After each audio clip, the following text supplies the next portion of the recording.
I might call myself a production designer, but I'm really a businessman that happens to work in the art department. And now with the whole budget situation and the crunch, and we can do this or we can't do that, or, we can't afford to do this, then pull the pages. I'm just reading the words. I didn't write it. And the director thinks he's going to shoot this. So you learn in that thing. So then I went into Swing Gang, and I thought, well, I like the art department because I don't really have to be on the set every day. Because I thought, wow, working that, then you're there from, 6 in the morning till 7 in the evening or whatever it's going to be. And sometimes, then they call it the Fraturday, where Friday, you go to work at 6 o'clock and you get off at 6 o'clock in the morning. And, they've eliminated some of that, but it's still there. Still TV abuses the whole, if it's like you get on a show and you read a show and you go, wow, half the show's at night. That means every Thursday and Friday night. You start on Monday at 8, and Tuesdays at 10, and Wednesdays at 12, and Thursdays at 2, and Fridays at 4. And you just go, that's a weird life. It's like, so then I did the film Silent Rage with Chuck Norris early on as a set decorator, and that got my hands dirty in that. I was the lead man on Dallas and worked all those crazy TV shows back then. And I looked at it though, you want to work all that you possibly can. And even today, it's almost a joke that I have. I can get a job anywhere in the world but Texas. I've done 70 movies and thousands of TV hours, and I don't get the calls to do the films in Texas, and I have a home there. Of course, Austin now is supposedly the film capital of Texas, and that's pretty cliquish in a sense. And those two, Robert Rodriguez and I can't think of the other guy's name that's down there, but they do. And now you got the Taylor Sheridan down there, and it's like, I remember originally interviewing for Yellowstone, and I knew everybody but Taylor Sheridan. But I was doing a Marvel project in Atlanta. I needed 2 more weeks. I said, well, I'll fly in on Friday and scout Saturday and Sunday. And I don't really, and then 2-week overlap. And go, no, they hired a gal to do it. And I said, okay. Then they called and said, can you get us a crew? I go, it doesn't really work like that. You hired the gal, let the gal do it. So, and then because of the whole thing, then you don't get in that Taylor Sheridan gang. And you can see how those people are like, he keeps the same thing. They roll over, one show finishes, another show starts, and he keeps rotating them, which is perfectly fine. I'm glad for the industry, and he's done a lot. But so doing the Silent Rage, in there, and then I think I got a film early. I've done 5 with Sean Penn. I did something with him, Indian Runner, in '82. Talk radio, and with Bruno Rebello was the production designer, and it was like, well, you're not really on Oliver's film until Oliver meets you. You may prep the thing, but he's a tough guy. So I survived talk radio, and we rolled right into Born on the 4th of July. And then I became, a decorator. And then that basically, now it's elevated you to a different genre, class. Because I did 7 films with Michael Hausman all over the country. Michael Hausman was a producer from New York, a production manager.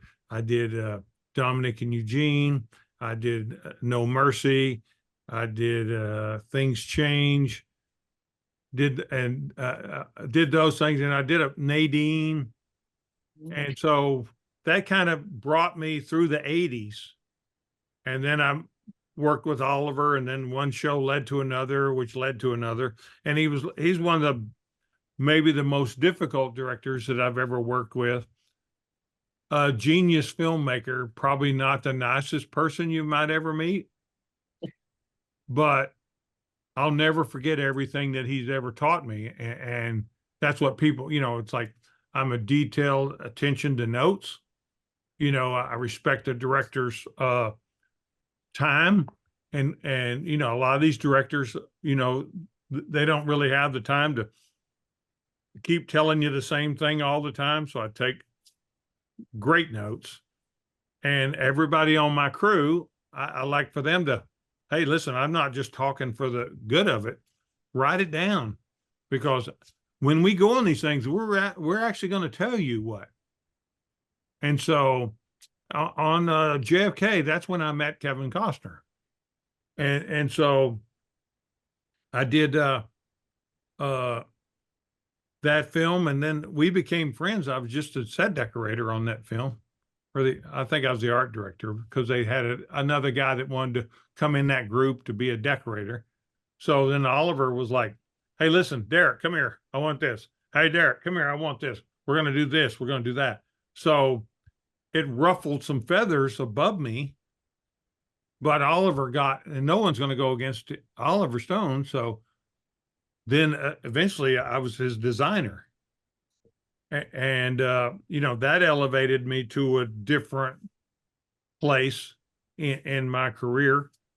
But I think the thing that I've never lost touch of is I always go back and I'll do TV, whatever it is. I mean, one of the things that I did, I forget what year it was, about 2005, maybe, whenever the first Pirates of the Caribbean came out, I was a supervising art director. So the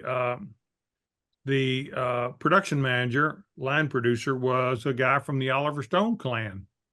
And at that time, I'd taken some time off in Dallas to work and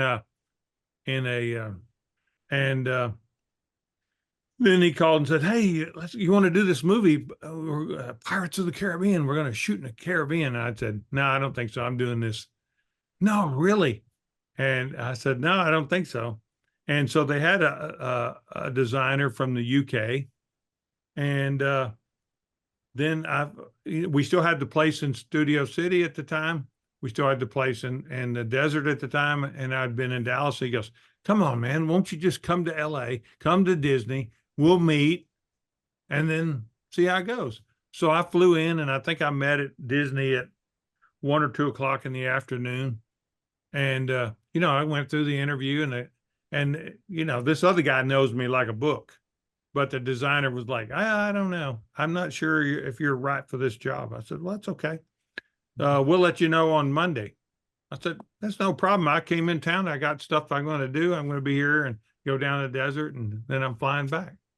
And so I walked from the 5th floor at Disney down to the parking lot, and they go, "Hey, you got the job." I said, "Wow, what took you so long?" You know? So it's like, "You start on Monday." I said, "No, I don't." "No. Did you not hear the conversation? Came out for the weekend. I've rented a car. The car's in Texas, and I've got to fly back and get my stuff and go." So at that time, this is what led me going back into TV, this whole story here, and why you have to be flexible and move and don't get set. And this is only what I do. So the English designer, and then he had to go back to London to get his visa. So he was gone for a month.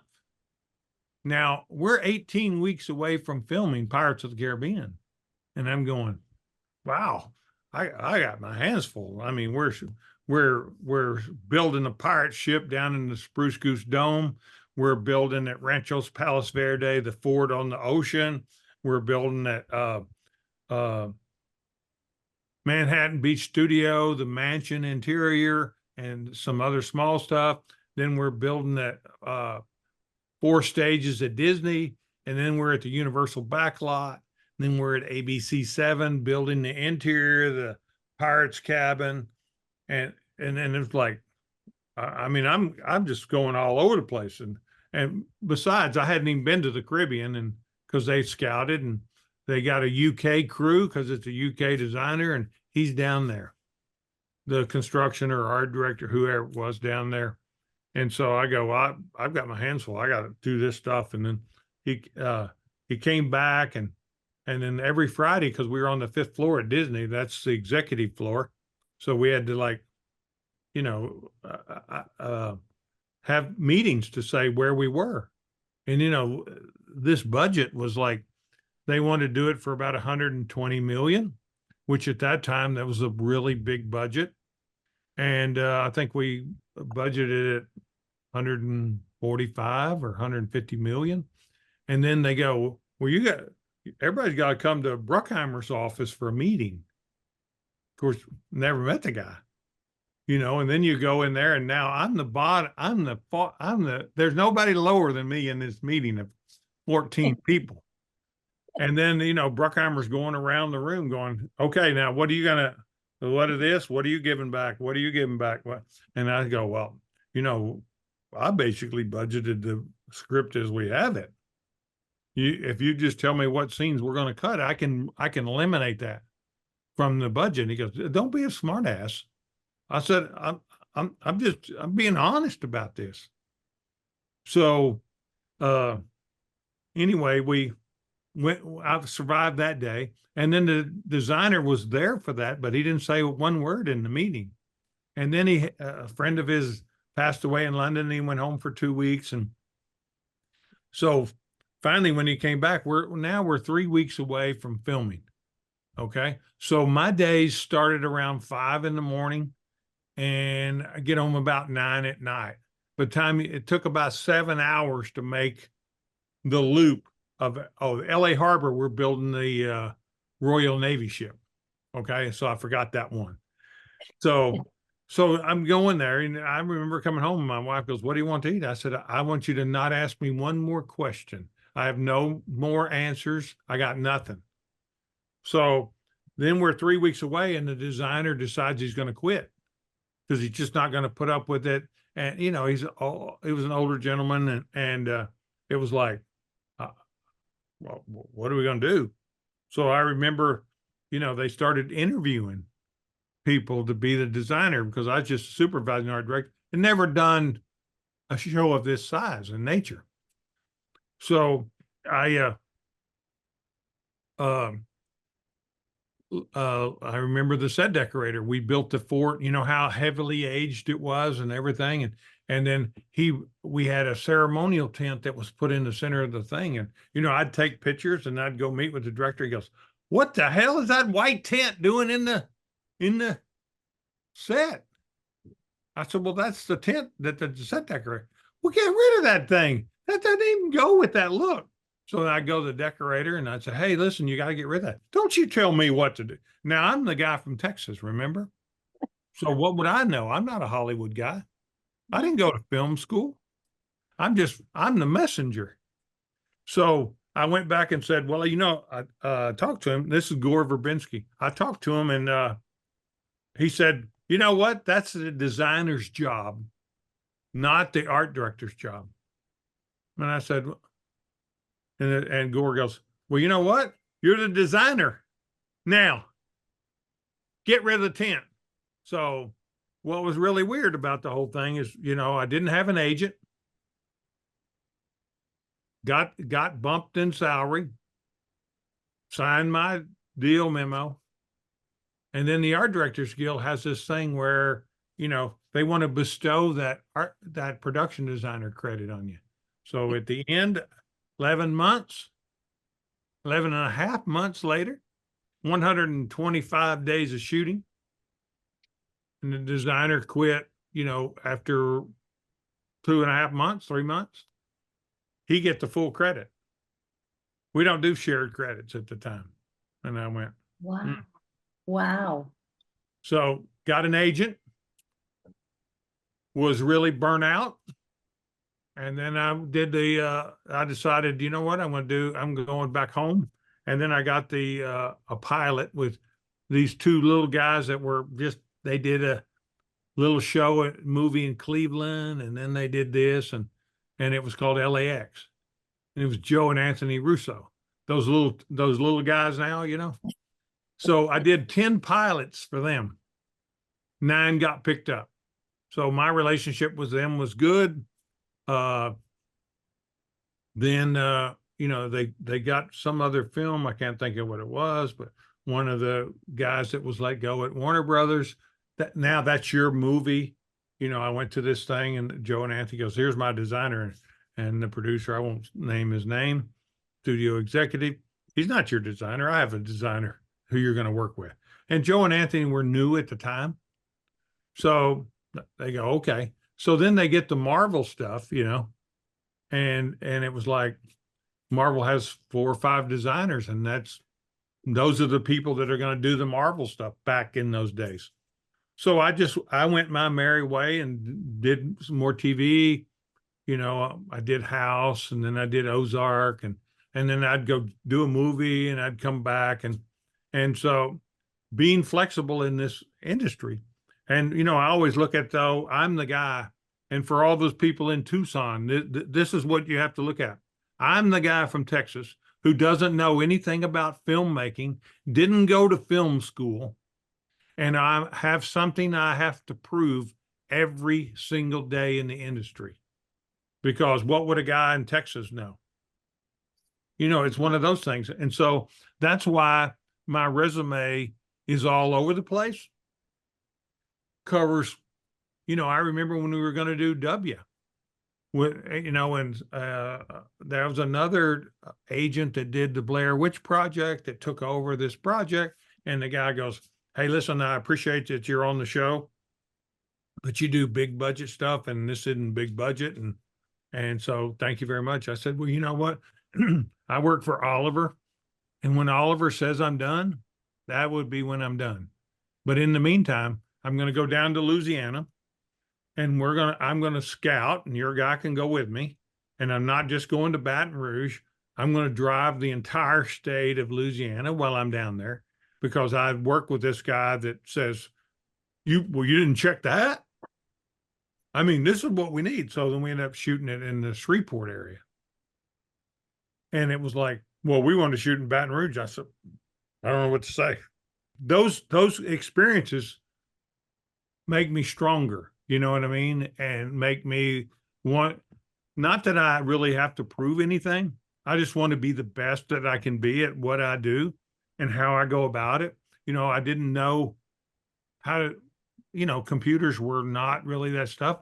When I went out and did the crossing guard in LA, it was like 92, 93. I signed up for computer classes, and every evening I'd take computer classes at Micro Center or whatever it was and learn that. And then I took the Photoshop and Illustrator through the guild, even though I can't do it today, because it's one of those things that if you don't do it, then you can't really talk to your crew in that sense. Does that make sense? It's like, I can't, and I look at it this way when they say production design, I can't physically hand draw the Taj Mahal. Okay. That Bruno Ribeo, who I work for with Oliver, could. Italian guy, that's an artist. The what it's come to today is it's so much business and battling with budgets and battling with the UP. I mean, I'm dealing with line producers, UPMs, and producers that have done 2 or 3 things, and I've done 100. And so you have to have that balance of, how do I deal with this? How do I explain it? Where I can, business wise, I can explain exactly where we're going with it. And visually, because I decorated probably 25 shows, my eyes the picture's not straight. Why is that over there? Composition of space, of what we're trying to fill, or what's too busy, or what's not busy, or what's wrong in a thing. I can walk on a set and people just go, how'd you see that? I can't, just from years of being experienced in it. That's what I think it is. And I think that anything that the youth today, and I said, and through the years, I try to get people that need help or want to learn, and I make sure that everybody in my art department goes to the set. I make sure we take them in the beginning. We take them right before we're ready to shoot. I have them purposely, hey, take this out to the set. Know where you're going. Know what you're doing. And I make sure as many people on my crew know exactly what I'm thinking, so that if in my absence and the director turns around and says, what is this? What was Derek thinking? And they can explain exactly what I was thinking and why. The business now, it's studios are run by finance people, not creative people. And this whole streaming thing, you knew eventually it would just blow up. Netflix jumped in and people laughed at them because they didn't really know what they were doing. And then they just cornered the market. And then everybody goes, we got to jump in on this streaming. And you just want to say, well, how'd that work for you? And it's just like last year, and it's not that I'm not a union guy. I'm a union guy, but the whole strike thing, it's like 10% of the actors are making all the money. And these other people that you see it in the streaming business. We took anybody in Georgia. We took anybody in, not as bad in New Mexico. We did it in Louisiana, and you'd see it in these places. And I used to say when people want, well, I want to get in the film business, I said, well, I suggest you go to Atlanta. There's so much there. You'll get the experience, because they were so jaded at the time. Like that, it's been five years ago maybe since I was there, but it would be like, where are you going? Well, I took another job. We're not finished. Well, no, but it's closer to my house, or it's 50 cents more, a dollar more, or whatever, that. And I think those people right now are really suffering. But I think to get into the business, you got to go to some of these incentive states, because LA is so cliquish to get there and try to break into the industry. And you have to have patience and wait this thing out, because it's like, well, how many channels do you need on your TV? How many things can you possibly watch? And but that there's always going to be content made, whether the quality is what you want to work on, but you got to have the experience to get in there. So, I tell them work PSA stuff, work that kind of stuff, get experience, know the people in the industry, know the film commissions in the towns, so that you say, hey, because, someone will come in and say, hey, we need a good PA for this thing. This kid is great. This girl is fantastic. She knows a lot of people. That's, you can't pigeonhole yourself into, I only do this. Because if you do that, you're going to be home for a long time. But I think that, I still have my stagehand card from the days, because it was in 1977 when I went to the International. We had 250 people in the state of Texas, and we wanted to film. We wanted a studio local. So we went to the International and petitioned for it. And they said, the big long table with all the vice presidents and all the people. And it's like, we gave a presentation. Thank you for coming. We're going to vote. We voted. We'll table the issue. I suggest you go back down there in Texas and be glad, work whatever you can. If a film comes in, be glad you got to work on it. And then about 2 years later, they came up with I call them country club locals, 484, 476, whatever state. That way we kind of bring them in under the umbrella, but we really don't give them any voting authority for anything. They're just the stepchild of the 7 holy cities, which was New York, Chicago, and that kind of stuff in LA. And so I remember them saying, you're going to join 484. I said, no, I'm not. Remember that guy? That guy used to go back down to Texas and work whatever you can and be glad you got it. I'm that guy. If I'm going to join a union, I'm going to join a real union. It's going to be in California or New York. But, being in Texas, you don't say, oh, I'm going to New York and plant my thing. It's a little, New York's a little intimidating, big as it is, and not, you're not really driving around doing stuff like you do in every other state or country. But perseverance of staying with it and continuing your education. I mean, this whole AI thing, uh, I don't think that people really realize what it's going to do. I mean, it's dangerous in a sense, even in the business world.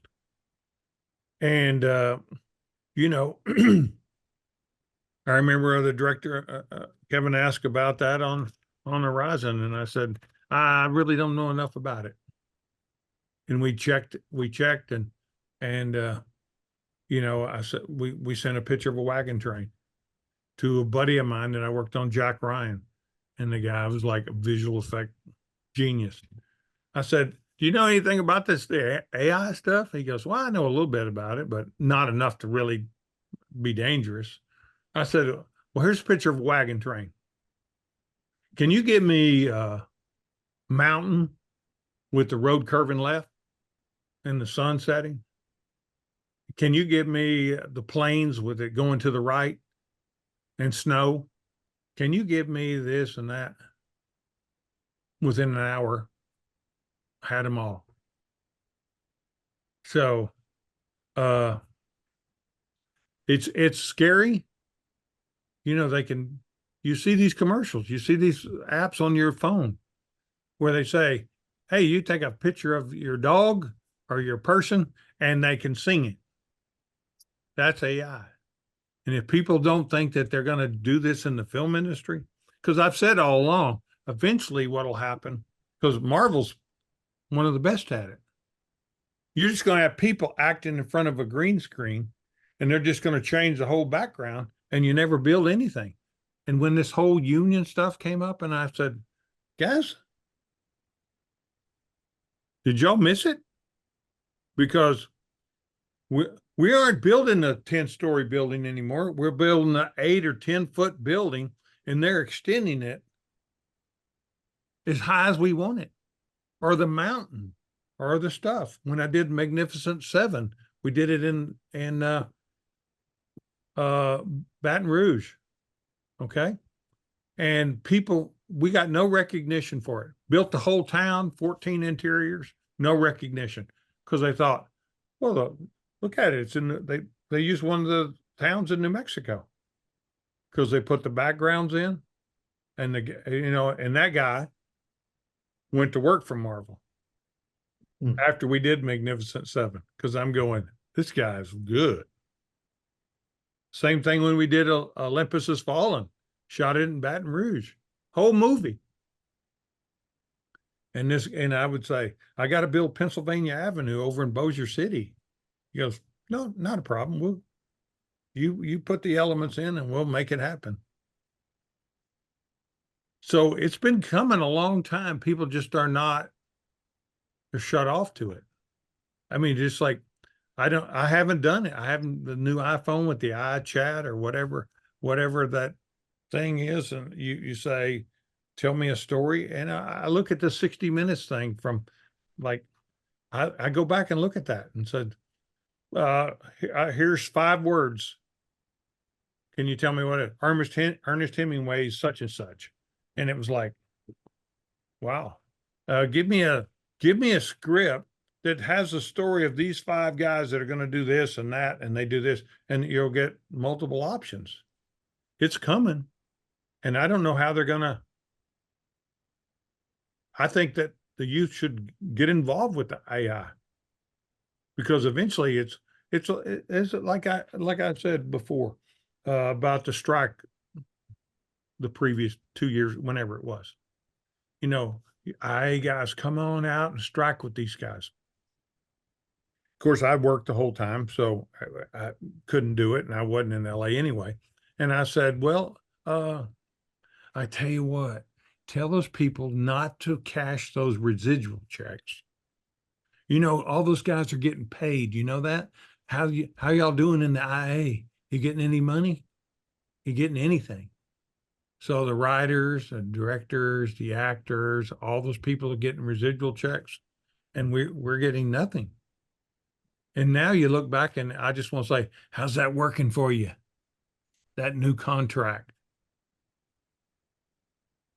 You can't hold people over a barrel on this business stuff. It's a business. You know, I listen to all this politics and stuff, and it's like, I'm sorry that people have to, whoever makes that company has to be paid, or whoever puts the money in it has to be paid. It's not like we're just going to get a company and we're going to lose money so we can pay workers.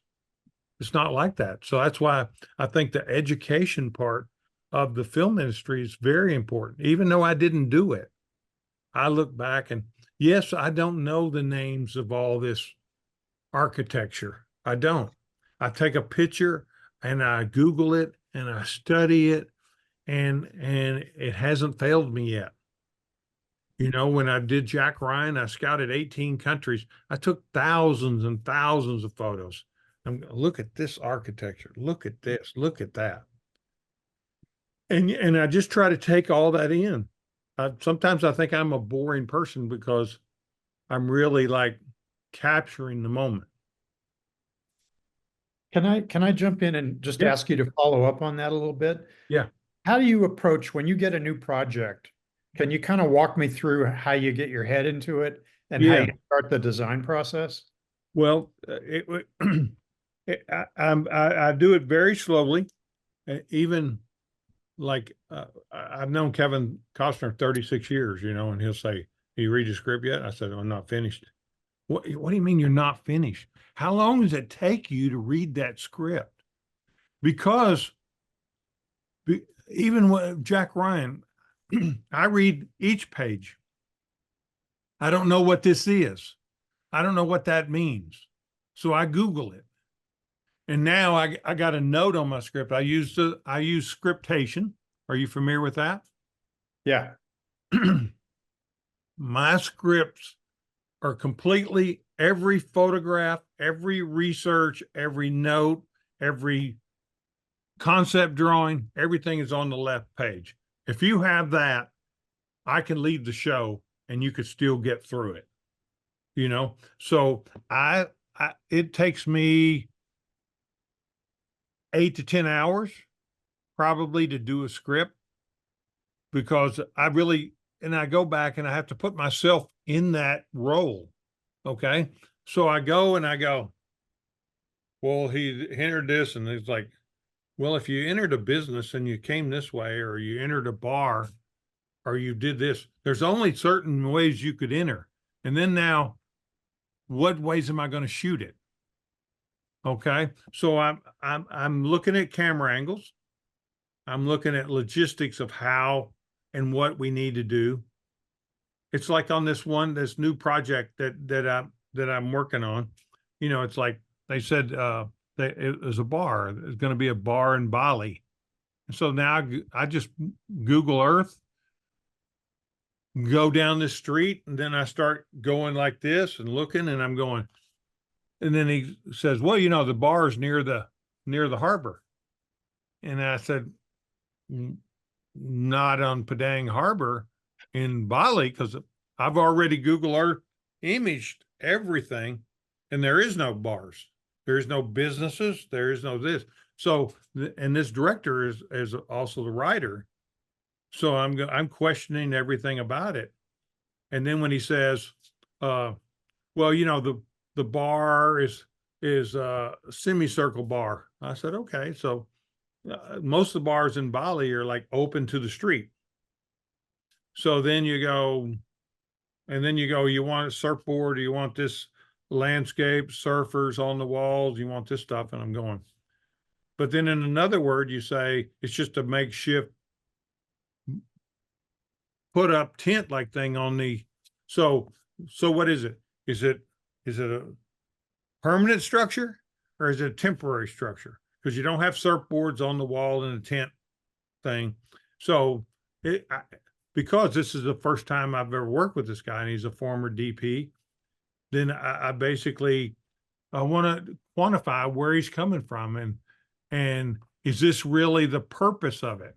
So I dissect each thing and it has to, I remember a long time ago when Oliver Stone made a comment to Bob Richardson, who's, Bob Richardson is, and it's like, well, Derek's just a common man. He's the guy that goes to the theaters. Well, I am the common man because it really has to make sense. You can't really, the guy didn't fly in, he walked in or he ran in. And then there's either a front door or a side door or a back door, and he's got to go through these places to get to it.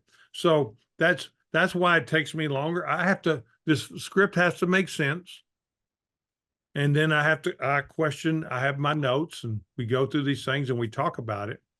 And, at the first, I don't really worry about design or colors or that kind of stuff because it has to, and sometimes I'll do little sketches. And I saw that, you saw, Lynette, I saw you look at the fort that I just did on Facebook, right? Okay. So you saw those little doodling and stuff like that. And I put that on there so people can learn that you got to have a concept, even with the biggest directors. Kevin can scribble what he wants, and then I try to make sense of the scribbles, and then we come up with this, and then you got an illustrator, or you got a computer drawer that does SketchUp that can do different models. I find that and then I'll go with those to say, is this what you're thinking? Is it the depth that you're looking for? Is this the scope that you're looking for? You learn that what are we shooting? What format? 1.8, 1.75, 1.78, 2.35, anamorphic, then anamorphic going to cost more money. As long as you have that extra 20 or 30% that you can afford to do it and you do the big wides. But you can't ever forget. I learned this from Oliver on Any Given Sunday. There was a wall at Vince Lombardi's house and it had 30 pictures on the wall, signed, autographed and stuff. And he walked in and his eye went right to the one that didn't have any.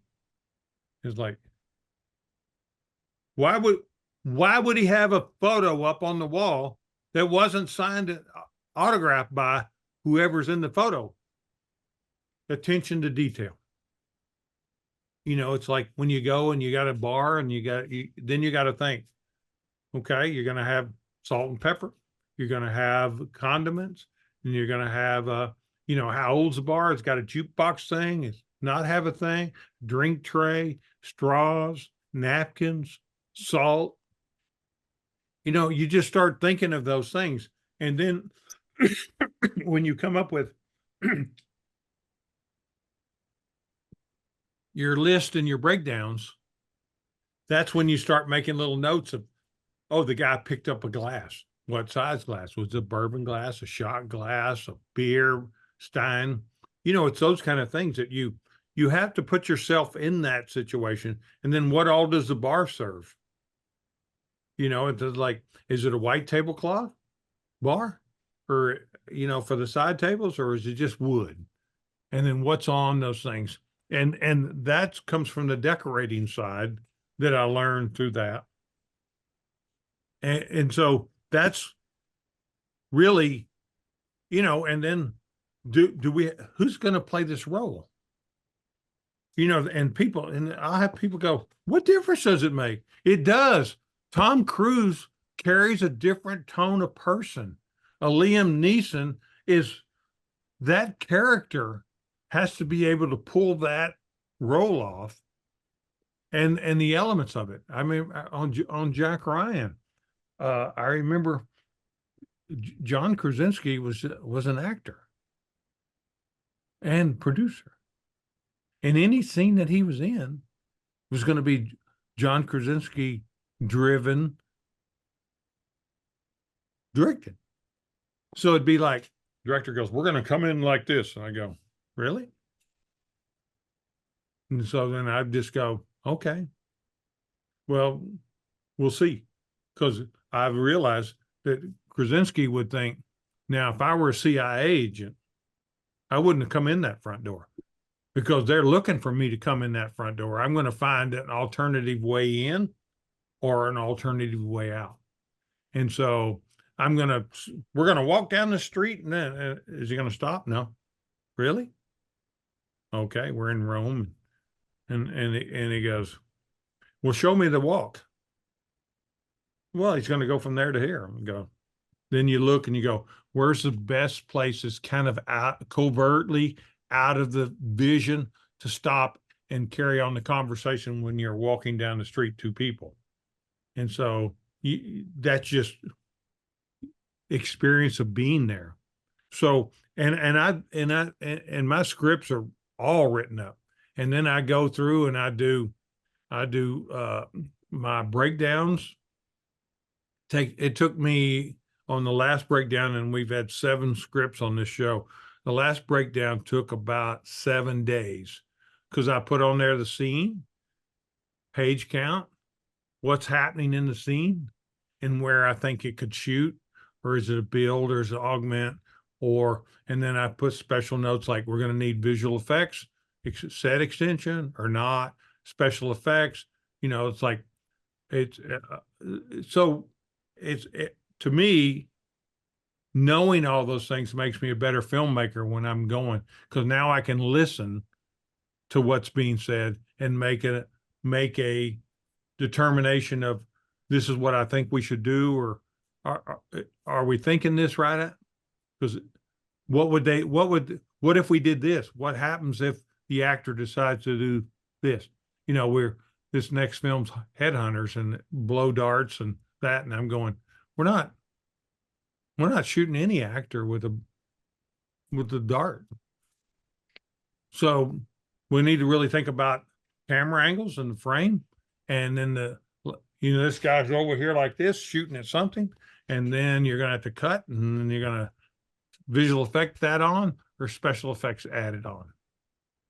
So those things, and it all depends on car crashes. It's like I'm not a huge fan of coming home and watching television, because I say to my wife, she watches everything, and I said, I don't want to. This is like work coming home, because you see this beautiful Mercedes or whatever car it is, and then you see another car and the tone's not right or the finish is not right. I said, getting ready to have a car crash here, because they change cars. Now they've gotten better at it today than they used to, but it's like, or you'll see an actor changes. Watch this, is getting ready to do a stunt. But, I think that makes me a better filmmaker to not make that mistake, or to help in that situation, because, everybody's an integral part of it. Every department. I've worked with the same supervising art director now for 21 years. He came from the construction field, and we work in the sense that, well, you know what I want over there, okay? I don't care how you get it. If you got to build this to save money, as long as my end result is going to work for what I need to do, then let's make that choice to save the money. Where some people go, can't, I've got to have it just like this. Well, that is not in the film business today, how that works. But that's where reading it and then putting the character development. I remember when we did Born on the 4th of July, Tom Cruise. And it was like, well, what did that Ron Kovic do? He was a wrestler in high school. He was this and that. So then I had to make his bedroom. And so I go, man, I need Tom Cruise and to put on a wrestling thing. And Oliver goes, nope, not happening. So I go to Tom. Hey, Tom, listen, I'm thinking about this kind of in your room. And, is there anything that you can think of that you would have in your high school home, your room at home?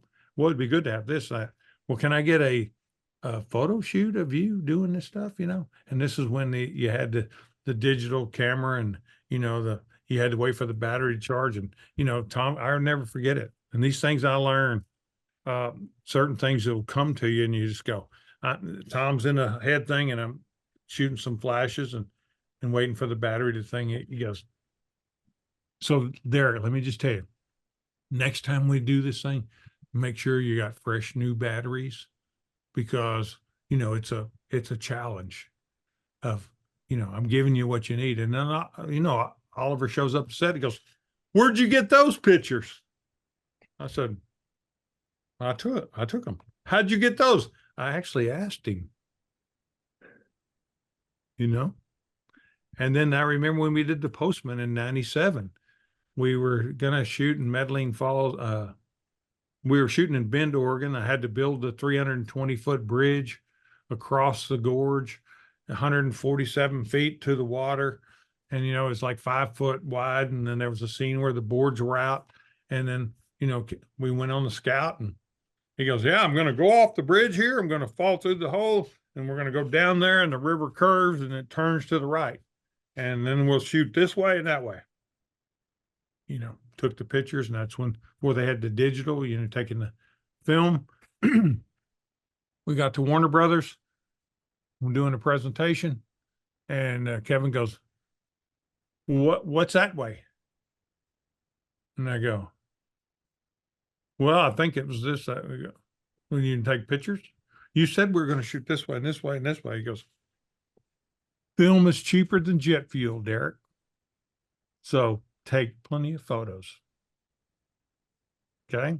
So that's where, I told you that I take thousands of photos. When am I going to be on that street to see that door or those windows or that structure ever again?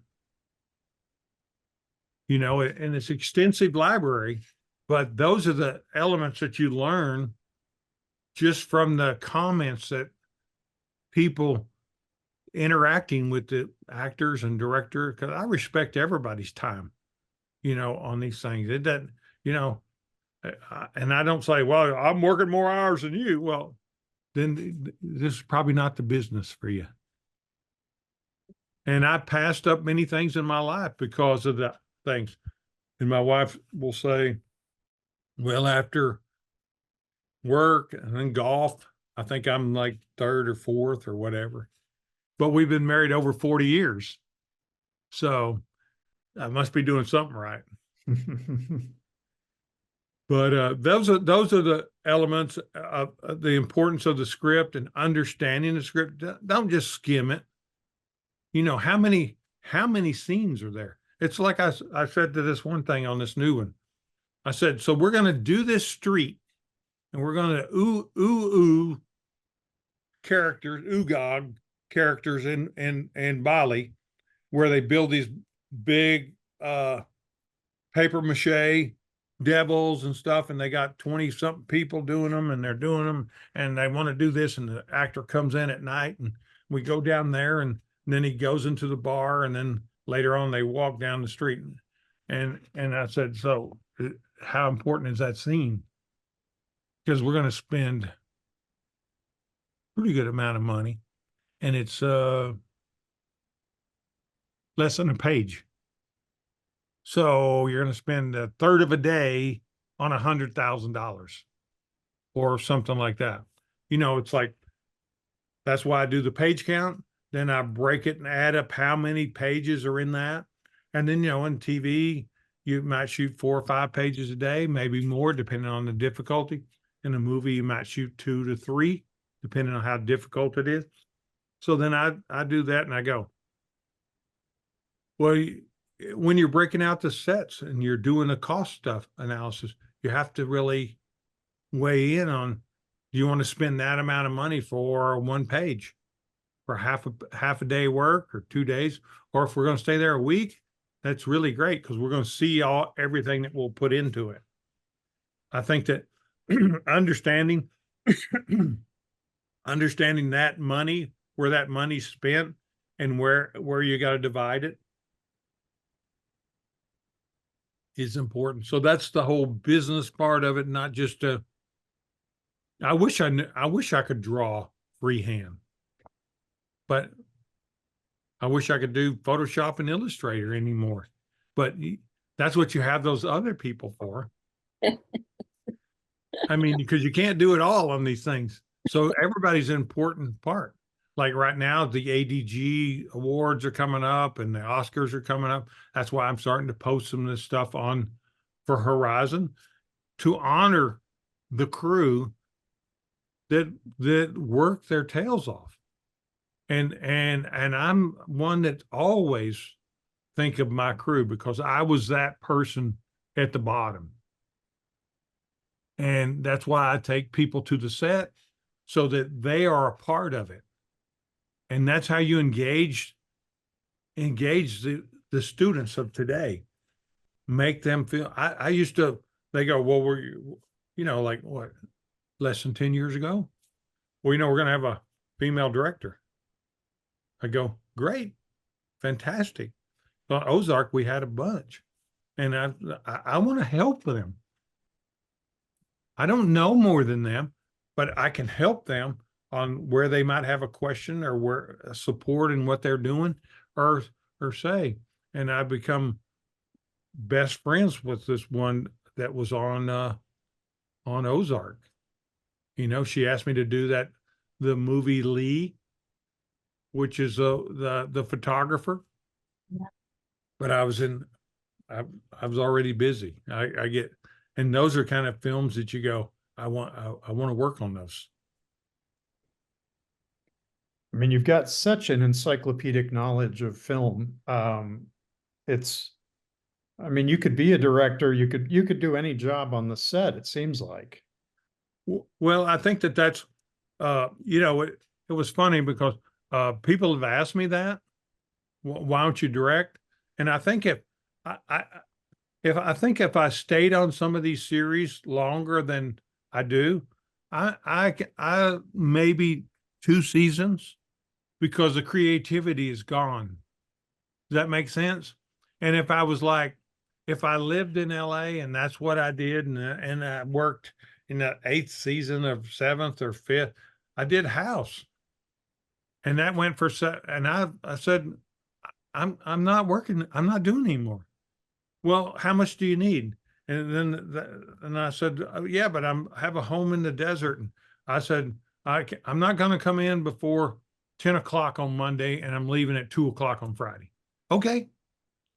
And then the next year I go, no, I said, I want to be the highest paid television production designer. And I don't want to come in before noon or leave at noon on Friday. And if I stay after Friday at that, then you have to pay me a Saturday. Okay. I'm trying not, because the creativity's there. I remember on Community, I did Community, and Dan Harmon, he loved that show.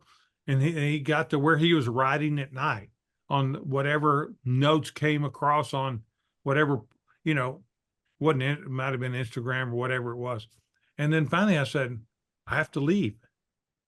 What do you mean you have to leave? You don't like me? I said, if you're writing at night and giving it to the actors the next day, there's nothing I can do for you. There's nothing. You have the on-set crew. All the sets are built, and I just go on. So I see that, and it's like on Jack Ryan, it's like I kept season 4, episode 6. I kept going. I need the script, guys. I'm out scouting these countries. I need all the scripts and see where the story's going. And so they go, it was Christmas, I remember. And I said, I need episode 6. Okay. You're going to get it, Derek. You're going to get it. So I get it on Sunday night and I read it and I go, Derek Hill, Motors, tall Texan, goatee, on the sales floor, comes and takes a phone call from this guy. And I go, oh, that's really funny. They go, no, Krasinski wrote it and you're doing it. And I'm going, yeah, I won't have time. Yes, you will. We'll make time. And I was in the Canary Islands, prepping the Canary Islands when I had to fly back to Budapest because it was during COVID and some actor got COVID. So I'm in the Canary Islands. I fly all the way to Budapest, go into wardrobe fitting that night and shoot the next day. And then I fly back. And then Krasinski goes, man, you killed it, Derek. You killed that. I'm glad you worked on that accent. And I said, yeah, I worked on that a long time. But, you know, I've been in probably 4 or 5 movies, stuff. Uh, I don't dislike it, but it's like, that's not really my job. You know, and I'm not really there. I'm always, if it's like on Horizon, okay, I know Kevin enough and I know these shows and I show up and they go, uh-oh, Derek's here. What's wrong? Because I don't really go to watch. My job is to get it set, get it ready. First shot, I'm gone. And, you know, depending on the difficulty of the show, you might not be there for that whole week. When I did Into the Wild with Sean Penn, I was doing House at the same time. And I said, I tried quitting House, you know, and they go, no, you can go do that movie with Sean and just come back for the concept meeting and you could tell us what all we're going to do. Because I would go through the writer's room and go, hey, I need those outlines.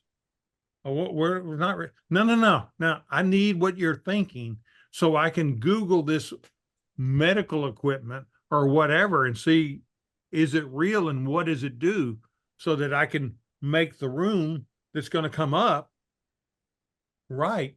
Because they were like 8-day or 8-9-day episodes. We would do 8 days and 1 day double up. So I had basically 8 days to create each new thing that came on.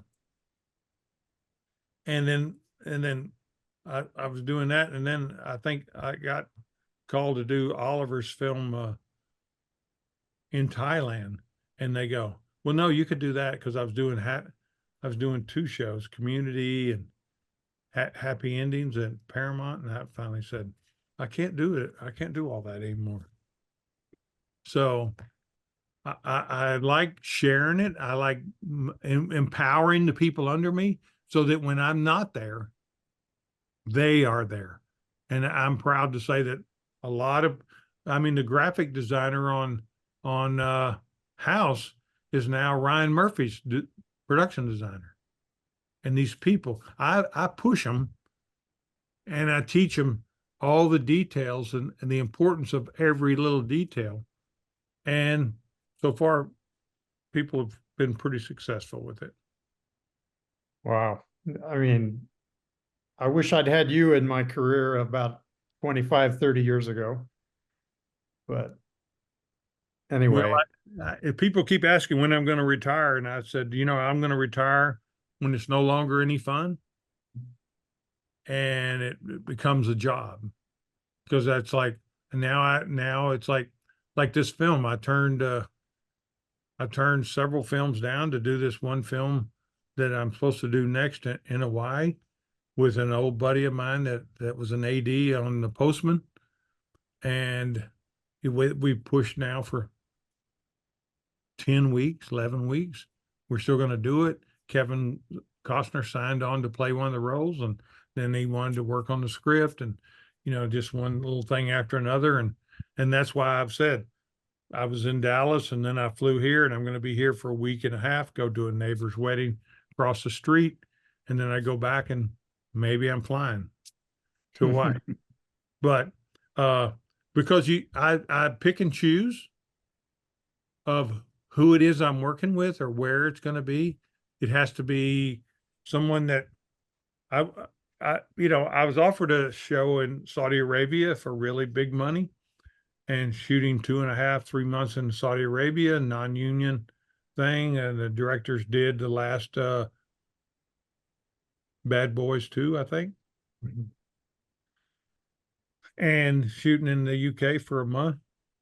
And I thought mainly all local crew and everything. I just said, I, I don't want to go over there to a country like that by myself on a non-union, non-IA movie when I don't know what it is. And my agent goes, "These are great directors." I said, "I bet they are. It's fantastic." But I'm just not. I get set in my ways that I need someone that can have my back when I'm there. That's why the guy's been with me 21 years. And I don't make him work the shows with me. I make him an important part of it, and he and I bounce off budgets together and how we could do something, and collaboration is the biggest key to.